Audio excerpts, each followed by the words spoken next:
Nested if else. Nesting means putting if else inside if else. Means nesting is a condition where you have, say, an example, enter either 1 or 2. You are scanning I now and you are saying if I equal to 1, you write something, you come to else, then you say if else inside this if. So you are nesting this if else inside a else. You can nest this if else inside this also.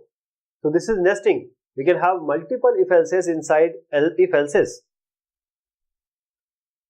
So if else construct, inside if else construct, you can have the if else inside if, you can have if else inside else. So you can have, but there has to be a proper indentation. But as we just said, the number of if else should not be too much, because the program, as it goes larger, then the debugging becomes very, very difficult if you have multiple if else's inside. Means nesting will actually makes, if you have some errors, it will make the debugging or removing the errors quite difficult.